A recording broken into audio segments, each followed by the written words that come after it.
welcome back, ladies and gentlemen. Thanks so much for taking time out of your precious lives to join us yet again. If you're new here, my name is Neil Prasad. I'm joined with my co-host, Jason Rule. Jason, say hello to the kind people. Hello, everybody, and good evening. Thanks very much again for joining us. We are touching on our 7th episode of the Hustlemode podcast. If you're viewing with us or sharing some screen time here on YouTube, make sure you smash that like button. Please subscribe, as we're always bringing the latest and greatest when it comes to business discussions in a modern era. The goal of this podcast is really to bring resources, experiences, and real-time discussions for individuals to take a closer look at how they can move the needle in the right direction. And what I mean by individuals is entrepreneurs, business owners, and alike. So if you're an influencer, if you're interested in marketing initiatives and that type of discussions, we delve into that from time to time. We also take a closer look at sales, business development, success stories, battle wounds, the list goes on. Scars, etc. Scars. That's a good one. That's a good segue, actually. Scars. Today's topic, ladies and gentlemen, we're taking a closer look at partnerships, relationships. And, I just want to get into the, I don't want to say red tape or red flags, but I want individuals out there in our audience to take a closer look at areas of concerns, things that you should be mindful of. How do you identify whether or not partnership is right for you? Also looking at how you can extend your business relationships and or discussions with others. And what I mean by that is others in the sense that are you lifting? Are you sort of beginning the relationship with your client, and then do you require a partner to come in at some point in time to take over or contribute while you're on that journey before final execution? Right? Yeah, no, that's a excellent way to introduce the topic. I think as it pertains to partnerships, there's a whole area of discussion that we can have about it. And I think to get into it now, I think we should. I'll start. So in a business sense, what is a partnership? Maybe we can start there is what defines a partnership from a business perspective. And we'll get into the personal aspect of it, obviously, as well. But from a business aspect, what constitutes a partnership? So I think we covered it on our last pod a couple episodes ago, talking really about how to start a business in Canada. And you had 3 different business types. You had your sole proprietor, you had your partnership, and then you had your corporation. So the one in the middle, partnership, is the one we'll talk about today, because partnership is an interesting aspect of the business types that you can start, because unlike a sole proprietor and unlike a corporation, when people get together, they have the same shared liability. So the trust needed in a partnership is huge, because in a corporation, you can structure trust in share ownership. You can structure it in involvement. So Neil has 80% of the shares because he does 80% of the work. He has 50% of the shares because we have equal work. So in a corporation, you can divide effort or involvement based on shares. In a partnership, depending on the one you're in, an unlimited partnership or a limited partnership, an unlimited partnership means it's 50-50. It's defined by law as 50-50. You share the profits, you share the risk and liability. So in a 50-50 partnership, both of those aspects are equally distributed between the partners. And there's no protection from a corporation because it is a limited partnership, an unlimited partnership. So equal. In a limited partnership, what you could have is somebody who's just, as Neil mentioned, bringing a unique skill or some advantage to the table that the one person doesn't have. So Neil, that's interesting when you look at partnership complements. So when 2 people have complementary skills, it's great. One person's good at marketing, another person's good at tech, another person's good at accounting or finance. So you have skill sets that you share among the partners. There really is no limit to how many partners you can have as partner of partnership. I did see online 15, but I don't know if that's an actual hard rule or if that's something that is specific to any jurisdiction or a different area. So, as it relates to what the limits are in partnership, I don't know if there's many. I think it's pretty unstructured, but you still have that division of if Neil does something wrong or if I do something wrong, we're both accountable for it. Does that make sense? Makes total sense. But then you also have non-defined partners and partnerships, yes, right? Mm-hmm. So like if you just need to, so for example, a prime example, we were chatting earlier today and you were on the road.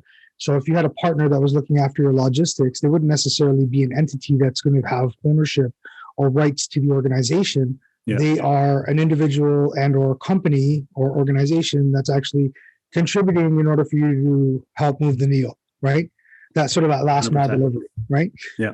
So who do you go to in order to choose those types of partners, right? How do you vet those partnerships, right? I think it's important for the audience to take a closer look at, especially if somebody's sort of diving in for the first time. How are they going to be able to choose, and what's a good litmus test for them to go about making the right or the appropriate selection of the partner, right? So we can walk through that whole ordeal or relationship process as far as an invested individual, aka a partner, or a partnership with a number of different individuals part of that group, and as well as the extension of that, the offshoot of just the, what it means to do business, right? And having, let's call them vendor partners, right? Vendor partners. Okay. That's an interesting concept because when you look at a vendor partner and I don't know, Neil, do you think the word partner in business is overused? Or do you think it has the wrong definition? Sometimes the definition is misused. Like, what's your thoughts? Yeah, I mean, it really depends on the interpretation, right? Because it's not necessarily overused. I think it's misunderstood at times, right? Because if you're talking sometimes, and again, it really depends on the context of the conversation. But if there's a discussion taking place, and usually if I'm speaking with an entrepreneur, they're like, "Well, I got to check with my partner." Okay, well, is that your wife? Is that your husband? Partner, right? No, partner, right? Is that a business partner that's overseas, right? Is that your brother? Like, who's your partner? Is it the guy that slides you money every time you want to go with a new idea? Like a rich uncle or something? Like, who's the partner that you need to consult with, right? Right. Or is it just, a mentor, right? And they're referring to you as a partner, right? Or is it a colleague that's a partner, right? I consider you a partner, right? Yeah. There's no ties, there's no legality towards what we're doing here, and or outside of this realm, but I still consider you a partner. Yeah, and it's the relationship part, I think, is key, because when you look at what constitutes a partnership, the relationship piece is usually the genesis of it all, right? The fact that there's something that you have a gap with, or there's talent that you need to acquire. So a partnership is the best means to do that, because you're having a joint interest in the success of the venture that you're putting together. And, it goes to that whole skin in the game. Like I was talking to a friend and asked them, what's your definition of a partnership? And the first thing that came out of their mouth was skin in the game. Yeah. Right. Like 100%.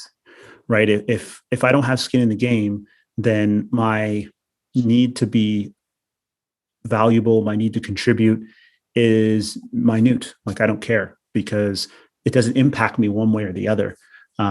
So having skin in the game is a big part of partnership, and, and also in life, right? And, we'll delve into this as well about, personal relationships as with spouses and husbands and, relatives.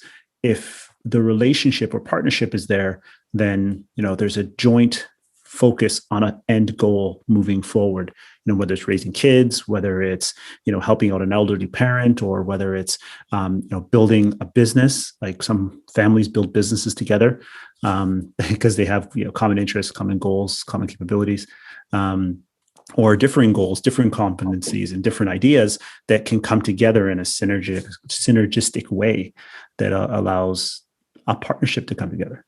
Yeah. right? So How do you know yeah, if you're right for a partnership?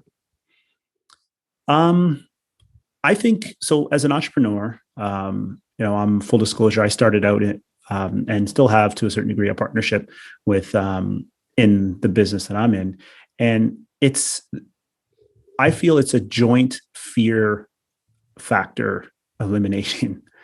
This podcast is a great example, Neil. Like potentially you and I could have started our own, but if we partner up, then we split the work, we split the risk, we split the cost, and we collaborate to be able to hopefully interest and draw people to what we're talking about, right? Like as much as you want to create content and be a single band and maybe the interest isn't there, conversations with yourself aren't as interesting as conversations with other people, right? I beg to differ, man. I have a great conversation with myself all the time. You talk yourself in and out of things.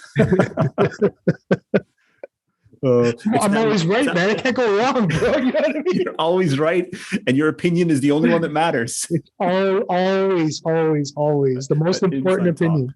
Yeah.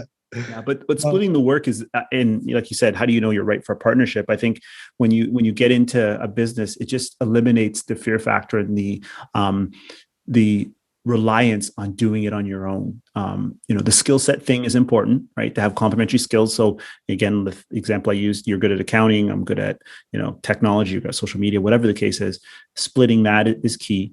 But knowing you're right for a partnership is you really want to go after a gap that you may have to getting going on your journey. It's that whole, how do I get started? Well, you get started by getting started, but it's a lot easier if you have someone to get started with. Right. So, I mean, in layman's terms, there's really probably 5 essential or ideal partnerships, right? Like, you need to take a closer look at sort of the obviously the legality. So there's a contract, right? Contract, yeah. Between 2 or more people, right? Mm-hmm. And then they agree to carry out the business, right? Yep. And then there's an objective of shared profits. Yep. And then the business it must be carried on by all entities. Yes. Right? And that's an important one too, is when one of the partners dies, the partnership's over. That's the other difference about partnerships. Correct. Because that's an interesting thing, Jay. You want to share a little bit more about that? Well, and again, this is in some of the reading I've done. If one person's out of the partnership or they die, then there is no other partner. Like it dissolves, it's gone. Really? Yeah. So that does not go. I mean, with legal and estates and next of kin, there's no sort of succession. No. Yeah. If you structure the partnership correctly, then yes.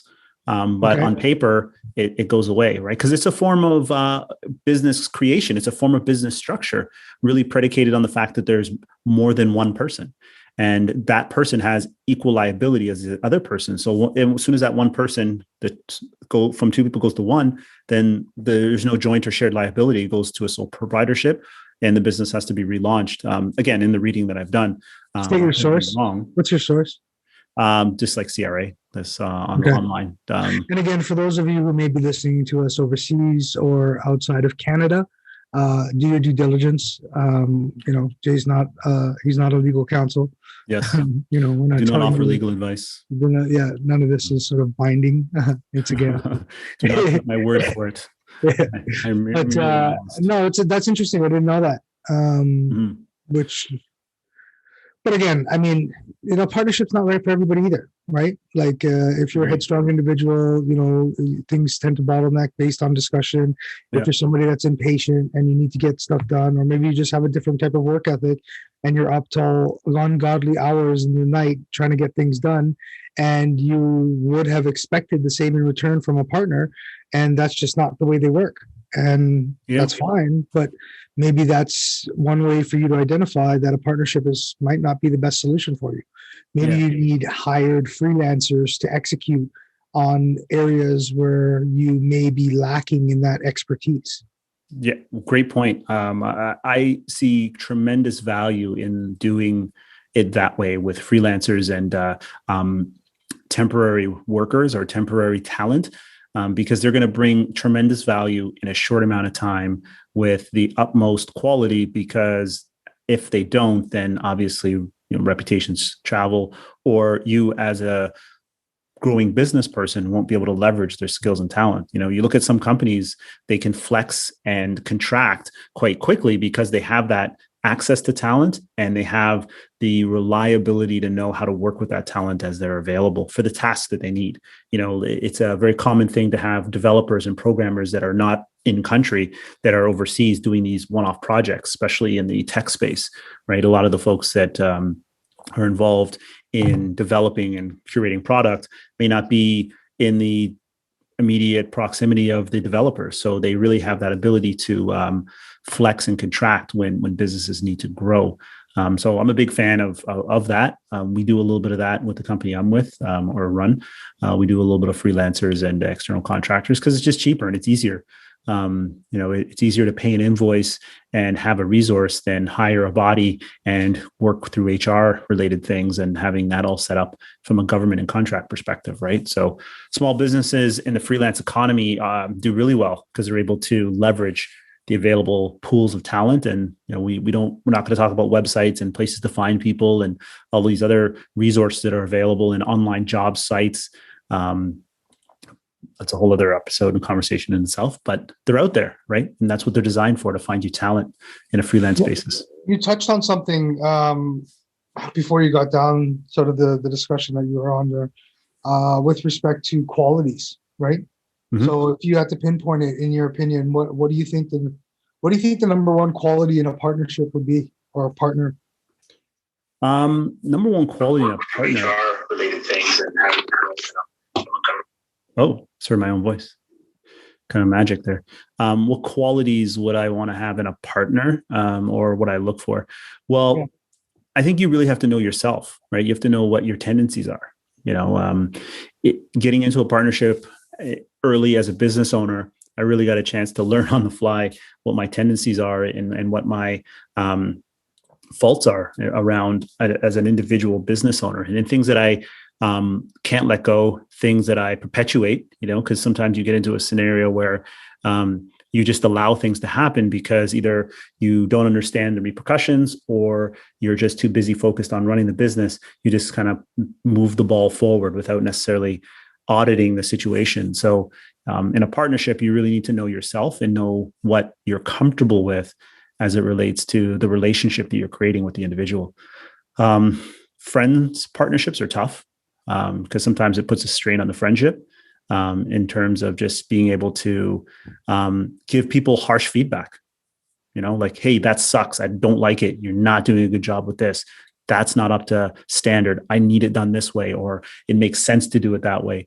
In a partnership, it's very hard to be a dictator in terms of what your wishes and desires are around your vision for the business. Everything's shared, everything's distributed. So you don't really have an ability to put your stamp on things. And if you're used to that, and if you're comfortable with that, or if you see success in doing that, it's hard to pull it back. It's hard to say, you know what, we've done really well. We're 50-50 partners. You're not doing you're not living up to the expectation that we had initially set out. I've exceeded the expectation of the partnership. So we need to rejig things. It's a very tough conversation. And it's not something that leaves you without any scars or leaves you with money in your pocket sometimes. So yeah, it's definitely something, to your point, you really need to know your tendencies and you really need to understand how you operate and how you would like to operate. And if that person that you're partnering with somewhat goes contrary to those things, you need to identify it early, and you need to either put the right structure in place to make it work if that's what your goal is, or put the right structure in place to dissolve it if it doesn't. And that's the value of a partnership agreement. Even in a corporation, having a partnership agreement is hugely valuable. It's like that prenup, Neil, that your wife made you sign before you guys got together. Negative. Negative. My wife and I have a clear understanding, bro. She laid out the foundation for me already, man. Oh, okay. What did she say? What's mine is yours, and what's yours is mine. Yeah. Yeah. No, what's mine is mine, and what's yours is mine. That's correct. Yeah. So you gotta get that right. No, yeah. That's what it is. I tune out because I don't even bother listening to it anymore. So it's just like, okay, yeah, it's all yours. She just puts it in your head, and now you just know it as the reality of things. No, I get it. It's all about subliminal programming. You don't know your role in the partnership, right, Jay? Always got to know if you're on the top or the bottom in the partnership. It's always about status. You're going to slot in. But sometimes there's silent partners. You know what I mean? So. Actually, that's interesting. Like we don't talk about this on the podcast, but again, it's worth mentioning that there is a financial world where partnerships are not really as vocalized as you would generally see in an open partnership where you have both parties participating. The silent partnership is also a thing. I think it's if you are a founder of a business and you need money to start it because it's capital intensive, or you need to buy some equipment, or you need to hire some developers, whatever, or you're also trying to get inventory, or you need some sort of capital, having a silent partner is actually a good idea. Again, with everything, in full disclosure, I'm not a lawyer, but getting stuff in writing and talking about it up front and being clear about what expectations are going in, hugely valuable. I can't say that enough. Like, have that conversation with your partners or partner about what happens when we get big, or what happens when we have to take this more seriously. What if we're both side hustling, right? Like, we're side hustling to try to get to some erroneous goal, like buying 2 Porsches or something like that. Side story.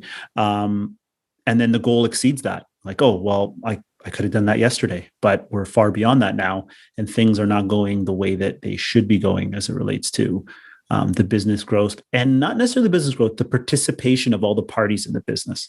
So then having that conversation after the fact's always tough. Always tough. I mean, it's a good point, but you can't see it. It's because when you start down this path, I think for the most part, you're in the honeymoon phase, right? Yeah. Things are new, it's fresh, it's like you're dating again, right? You're courting your significant others, right? Everything is lovely. It's all unicorns and rainbows, you know what I mean? Yeah. And then an issue comes up, right? Or somebody's got to not take a paycheck, or there's not as many sort of dividends on the returns for that quarter, and they need to reinvest, or we're bleeding, or there's a hole in the bucket, right? There's all these things that people then eventually, after a duration of time, start to show their true colors, right, in a partnership. And then you get to really see sort of the person behind the mask or the facade, right, when things get tough. And I think that's where they earn their stripes, right? When you dig in, you look at the grit, you look at the resilience, you look at ways that you could solve the problems a lot more effectively or efficiently, working with the resources that you have and or are seeking out.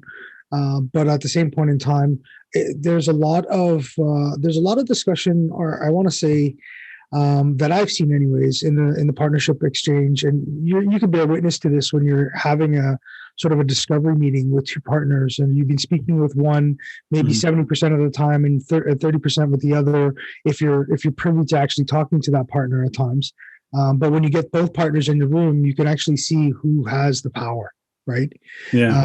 What does that look like, Neil? Like, what are the cues that you would generally look to when you have that dynamic in the room? Like, what are the hints and cues? I mean, there's different nuances for everyone, right? Like, basic relationships are just the communication sort of rhythm or cadence, right? When someone's looking to check in, or let's say they're not as vocal in the room, but they're more sort of taking notes and speaking, not necessarily to be heard, but to make a point or to confirm a direction, that you can see how that would play, especially if the individual on the partnership is speaking and then asking for confirmation.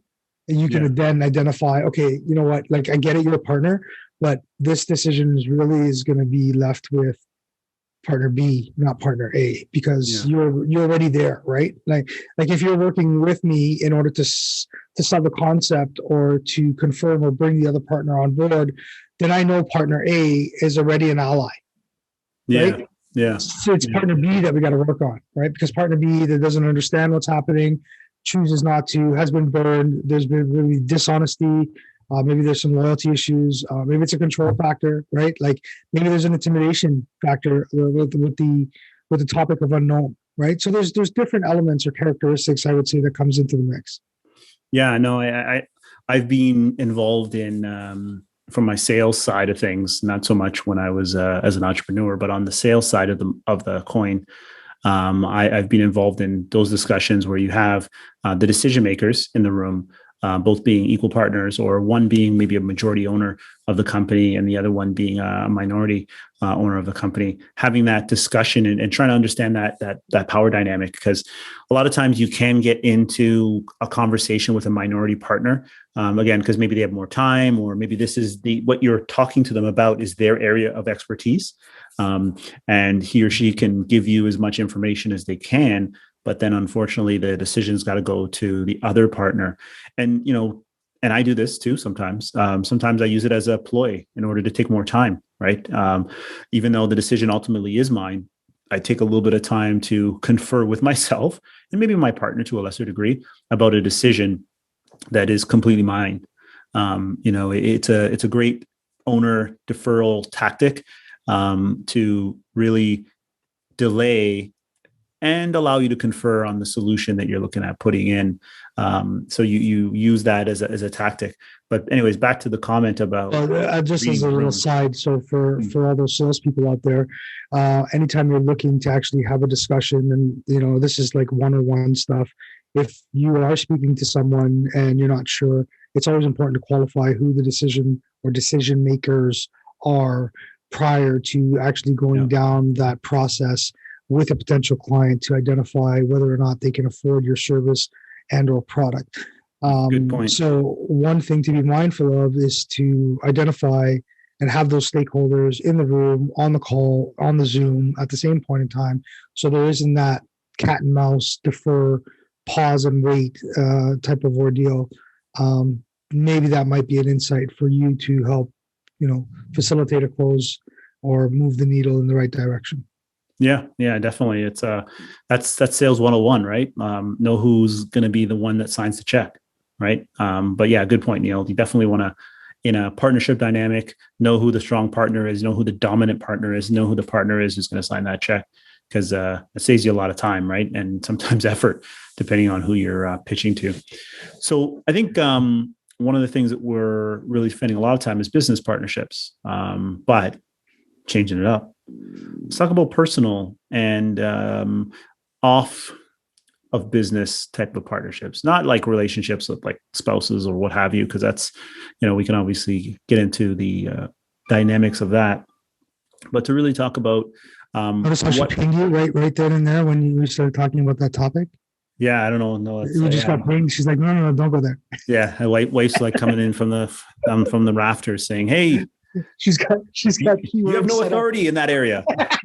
You have no authority." Silent partner. Silent partner. Yeah, exactly. I'll let you know when it's time to make a decision. But no, I think from a relationship perspective, like let's look at it from a personal angle, Neil. Like when you just look at the relationships you have with either, again, we'll use coworkers as a part of it. But, friends that you spend time with, people you associate yourself with. What, if you were to look at some of the oldest friendships you have and the people that you've known from, elementary school and high school and stuff like that you still talk to this day, what would you say make those relationships still active? And what would you say to somebody who's either doesn't have that same depth of relationships with the people that they grew up with, or the people that were that they associated with from way back? Or like what advice would you have to somebody, or what commentary can you make around that? Because I think that's important. I don't know about advice. Maybe commentary is probably the better angle to, at least on my front. I'll take it. Yeah, I've been fortunate to have a core group around me for 20 some odd years.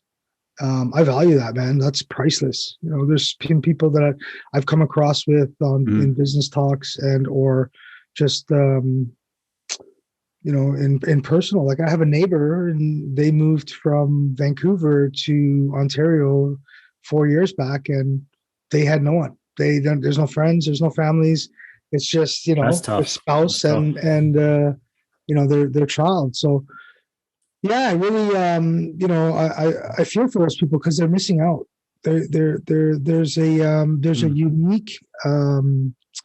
There's a unique dynamic having known someone for 20 some odd years, right? Okay, explain. Like, what do you mean? There's no BS, bro. Like it's just, these people are family, right? Like they've seen the ups, they've seen the downs. They know who you are, you know who they are. There's 100% transparency. There's no dishonesty. It's trust.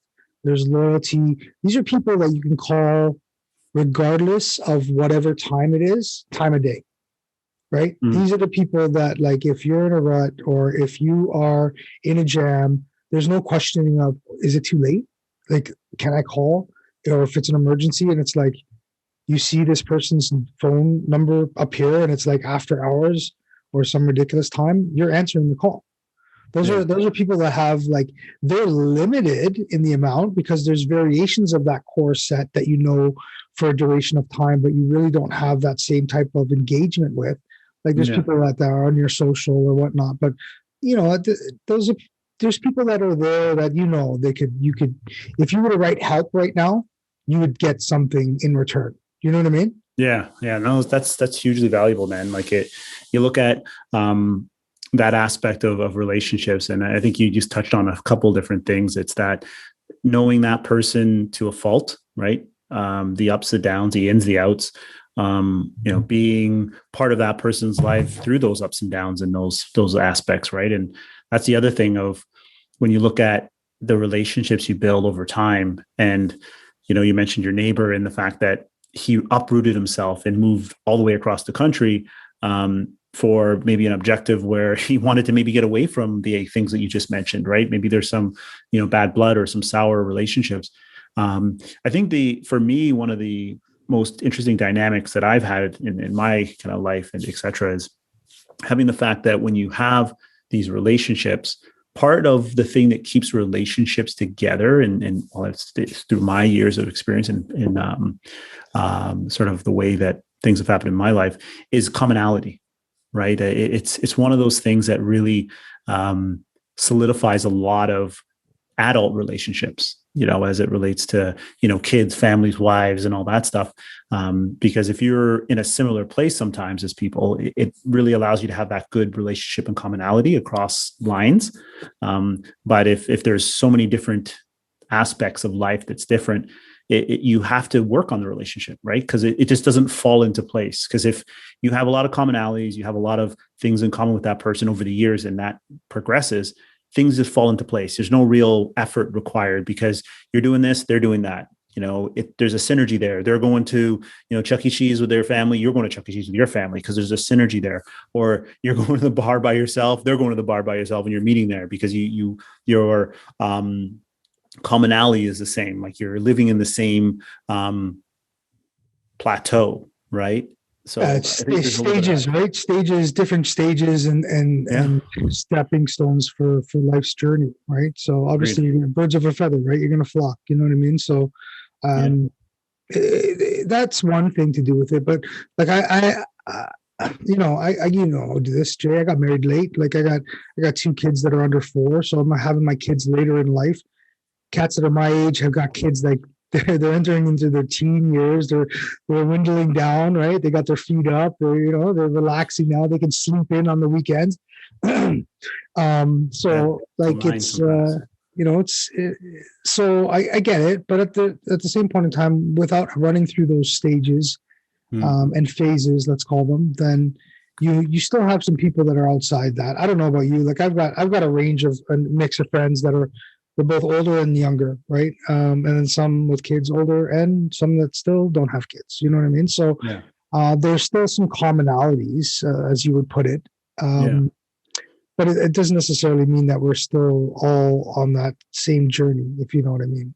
Yeah, I think the journey is a big word within that context, right? Because when we look at people's journey in life and also in business, there's so many different angles and so many different directions that it can twist and turn.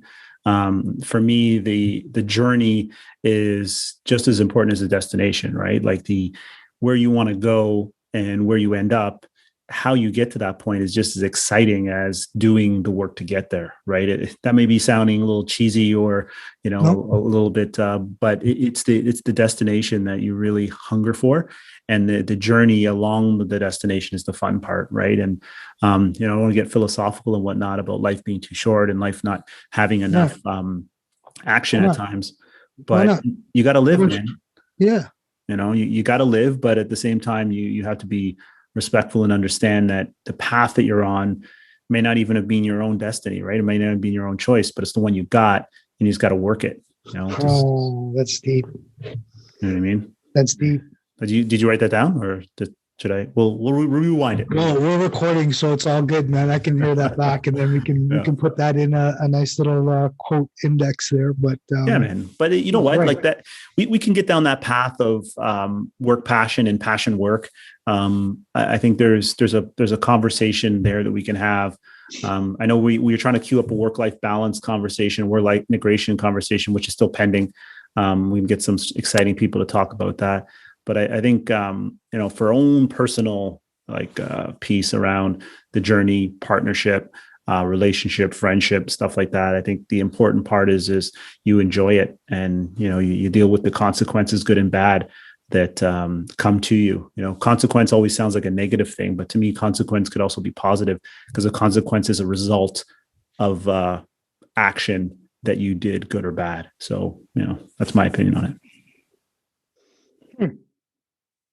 So you don't think of a consequence as negative. Everyone does. It's not always negative. I'm just processing. So that's very interesting. I want to leave our audience with something. Obviously, as we usually do. I mean, this is very, very insightful with respect to exploring the opportunities of partnerships. I think, personally speaking, on my end, it's something that I'm exploring. Putting the toes in the water. But I think, at your core, you would know as a person whether or not a colleague or a friend is going to be a good partner, right? Mm-hmm. But I think it's important to identify from the beginning, what does this look like if things don't end up going down the path we both intended it for it to go, right?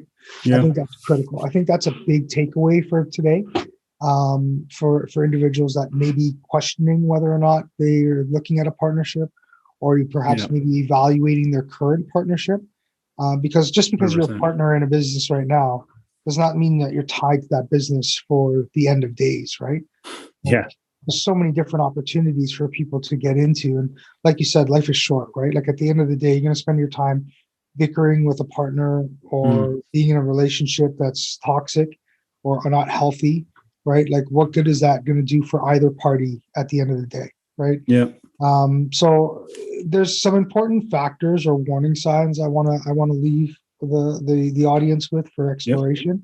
And if you're feeling isolated or you're feeling distanced from people that you care about as a result of a relationship or a partnership, then that would be maybe a red flag of sorts that you need to identify, right? Like if the partner is not showing up for meetings or is rescheduling or is not really involved as much as they used to be with the decision-making process, or not fulfilling their responsibilities on other areas, or not bringing forth new opportunities, whatever the dynamic discussion or relationship would be, I think that would be something to be mindful of, that there's a dynamic shift or a change that's taking, right? Yeah. Like, how do you know? How do you know, right? Well, you don't, like you would know based on these factors, right? Or these things that are slowly popping their head up. The problem is that depending on how busy you are, you may not know because you would just pass it off, right?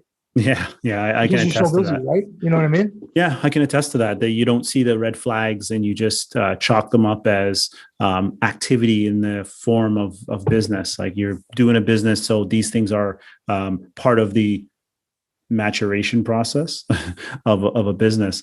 But the red flags sometimes around engagement to me are tough to see.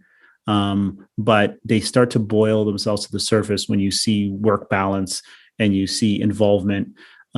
If your customers and all of your suppliers don't know that you have a partner or that there's a partner in the business, then either one of two things. One, the partner's not doing the work that they should be doing, or two, they're a silent partner, and that's okay as well. But if they're not a silent partner and they want to be vocal and active in the business, they need to do just that, be vocal and active in the business and not depend on one partner to be the face and or the voice of the organization. So I'll leave with that. There's a West Indian saying that says, you got to pull up your socks, right? I don't know if you've heard that before in your neck of the woods. Pull up them socks. Pull up your socks, right? You gotta straighten up, get your things ready, get in order. Get things in order. Well, anyways, showing a little bit of the colors there, but another factor to look at is excessive jealousy, right? If if there's more success in one area that you might be responsible for, or the partner was responsible for that, or perhaps there's some animosity with regards to your wins versus our wins. That would be a point to take a closer look at as well, because it's important to identify the elephant in the room, right? Because these things just fester and they turn into and they morph into larger discussions when really it would have been minutia beforehand if it was just addressed like anything in life as far as personal relationships or communication goes, right? Yeah. Well, sorry, go ahead. Go ahead. No, go ahead. No, I was just going to close with the quote that I had in the live that, the hardest ship that you will ever in your life have to try to get off of is a partnership. It can be draining on you. It can tear apart relationships. It could bankrupt people financially. And it can crush empires, right? You look at some of the big companies in history that started off where you had, more than one founder, and then the founders went out and started a competing company. Like there's a lot of examples in the tech space where, you had people that you look at Bumble. I think the social media dating site for women. So. Yeah. I think there's Whitney. I don't know her last name, but she worked in another tech startup and had some issues with, I don't think it was Airbnb, but she had another tech startup that she was part of. I think she might've been part of the early days of Tinder. But what she ended up doing is, there was adverse work conditions. So she was part of that leadership team. She went off, started her own business, and the rest is history, where she was one of the first female CEOs to have her company turn IPO and become a billionaire right away. Like, the partnership dissolving isn't always negative, right? Sometimes it is a positive move for one partner to spread his or her own wings somewhere else and either build from the ground up or apply their unique skill in another area, right? Like, you can outgrow partnerships. You can outgrow those relationships. So, I don't want to leave with a negative. You can outgrow friendships too, right? 100%. Right? Like, people are only in your lives for a season or a reason, and then you just move on from there, right? And some people look at it as a bad thing, right? But it's not. It's evolution. It's growth. Yeah, right? yeah. Those people you still know, but you have a different relationship with them. Yeah. I mean, there's and for whatever reason it is, because maybe you're on a different journey. Back to that journey thing. Yeah, no, I agree. You're not always compatible with everybody that's in your life. And I think the hardest thing though, just full real talk is walking away from those relationships sometimes, right? Like, especially if it's family, we could have a whole podcast about relationships and family. And, you and I could probably tell our own individual war stories, speaking of scars and conversations about different aspects of family. But those are, like, to me, the hardest relationships and again, more personal than maybe some other people have great relationship with their family, but whatever. Those are some of the toughest relationship conversations and aspects I've had to deal with in my life. So, you want to look at that as a whole other conversation itself. I know we have time for it tonight, but definitely relationships and family they're a big one, man. Mm-hmm. So anyways. Yeah, no, we're not going to leave on a negative. I've got 5 ups, I got 5 downs, and I got 5 ups. So we're going to leave on the ups. But I got 2 more downs to take a closer look at, and that's going to be deflecting responsibility. That we already touched on that, and maybe pushing blame. Right. Another thing to be mindful of, as far as the 5 warning signs for unhealthy relationships, is going to be constant arguing. Right. Continuous disagreements. Right. The writing's on the wall, right? It's just it's whether you want to read it or not. Yeah, that's the thing, right? Because you might be looking at it as though that you're not necessarily collaborating, or there's no synergy to where that relationship was, and you could chalk it up to being, okay, well, this is because of that scenario, or my partner is going through this personally, so I know it's going to be an issue professionally, or your partner's not telling you that there's an issue personally, and that's another layer in itself. But all things being equal, constant arguments is something that is another warning sign. I think the last one to round it off the top 5 there was trying to change the other person. Right, when your partner's constantly trying to change you into something that you're not. You have to be a little bit worried or worrisome about that, because and I'm not saying that you as a person, or you, like you said before, the evolution of a partnership can change, the dynamics can change, but if this person is trying to change each other or trying to change you as a person, then you have to ask yourself why. Is it because they don't want to do that as part of what their responsibilities were entailed? Are they trying to shift more tasks on your sort of balance sheet to look after, so that they can have more free time, or so that they can concentrate on other projects, or so that they can have more vacation or personal time? Like what fill in that, whatever it is, right? Yeah, the motivation behind the idea, or the motivation behind the shift. It always becomes questionable, and you always wonder, what is the motivation? Is there money? Is it time? Is it both? Or is it just a disagreement of vision, right? That's right. And for entrepreneurs out there that have or are managing salespeople, that's a good one to look at too, because the relationship that you have with your salespeople is sometimes not always monetary, right? Yeah. It could be rewards. It could be acknowledgement. Perks. Right. Yeah. It could be more time off because they want to spend time with the family. It could be more vacation. Right. It could be leveling up as far as moving that to a different position in their career. Right. So don't always put it into the money wagon or the bucket, because it's not always that bucket. Cash rules everything, but not everything. Yeah.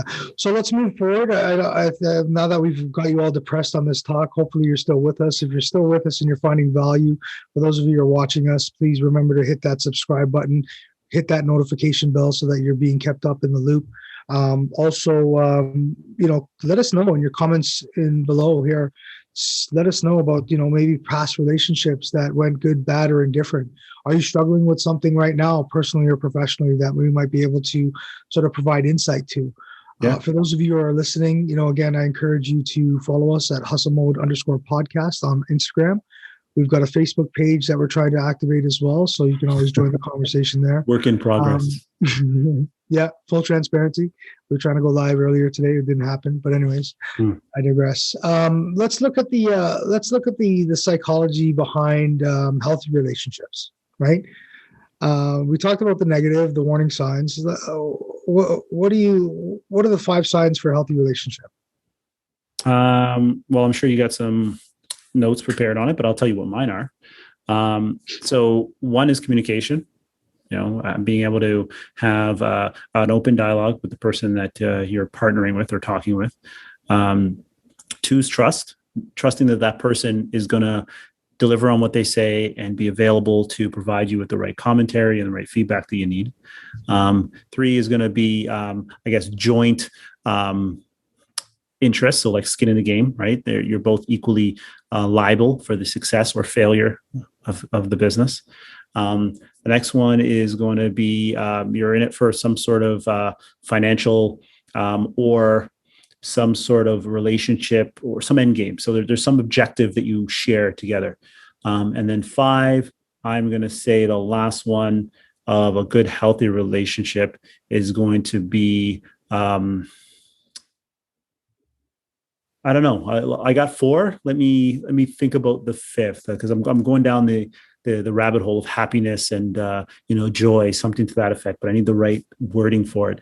But I guess when it looks at that, is we talked about the goals, everything being common, and just making the person that you're partnering with feel like it is a very consolidated effort. Like I think I probably touched upon that in my 4, but the consolidation of effort and consolidation of, like-mindedness. That's a thing. And complement each other. Yeah. Complement. There you go. I think maybe to put that in a box would be achievement. Mm-hmm. Is that where you're headed? Right. Like, I mean, I think so. If you've got these BHAGs or goals or objectives that you're trying to complete, I think walking that mile with those invested parties and accomplishing the desired tasks, there's a continuum, right? There's a dopamine effect of hitting a target or setting out the goals that you're completing or exceeding those targets that you set out. So that'd be huge. So I think you've nailed them all. I think respect is a big one. Respect in my book really is it's up there as far as a core value. Because you can't buy it, right? You got to earn it. It's like trust, right? It takes years to build and minutes to diminish, right? It's something that has to be worked on continuously in order for you to have an open, honest relationship, good, bad, or indifferent, right? And that has a lot to do with the communication that you touched on as well. So you pretty much touched on all the points, Jay, to be honest with you. Collaboration, I think, again, transparency is huge, right? Like, how do you know if you've got another brain that's working with you and you all of a sudden are brainstorming at 3 a.m. and you come to the office with a completely different game plan and you're not communicating that to the other invested parties? Well, it's duplication of effort and energy because they might be working on the same thing, or B, you're headed in a different direction and they're not on the right train, right? Like, it's So, oh man, that thing's sweet. Yeah, no, I hear you there. So I think with that, I think we really nailed the aspects of partnerships and relationships. I think we had a really good discussion about it, and I think our our listeners will get tremendous value over just the discussion, and hopefully some tidbits that were sprinkled in there that they can utilize for developing and building their own partnerships in their business. And stay tuned, folks. I mean, we have a great lineup that's coming up in the next couple of weeks. Jay, you want to let the audience know what's happening next week? Yeah. So next week, we're going to have Randy Moss, not the football player. What? Randy Moss? That's his real last name. That out right now. Yo, hold on. Randy Moss is on the program, bro? Yeah, he's coming. Fire. Yeah. Real Randy Moss. Well, the Randy Moss I know.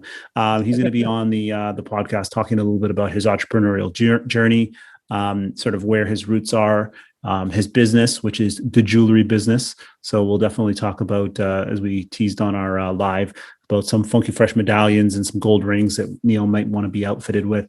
Make sure you wear all your nice jewelry to the podcast as well. It's not going to happen, bro. So just dig it out of the safe, right? And just put it on and he'll have the conversation. But yeah, Randy will talk a little bit about that. I'm curious to hear his perspective on the evolution of money. Gold as used to always be the standard by which all currency is measured. But with all this crypto stuff going on, I don't know how up to speed he is on all that. So be interesting to see what his perspective is on technology impacting the business of precious metals and precious aspects, and just to really understand a little bit about what he does and what differentiates him. I've sent a bunch of people to him. I know people who've bought rings from him. I've bought rings from him. Whether they be engagement or anniversary bands or stuff like that. I know people who've gotten married from the ring of Randy Moss. So yeah, it'll be a good conversation. So I'm looking forward to that. Awesome.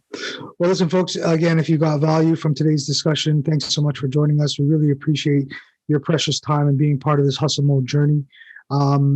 Jason and I can be reached both at Instagram or LinkedIn. Feel free to drop us a line there and let us know your thoughts. Like, are we headed down the right direction? Are you appreciating the discussion?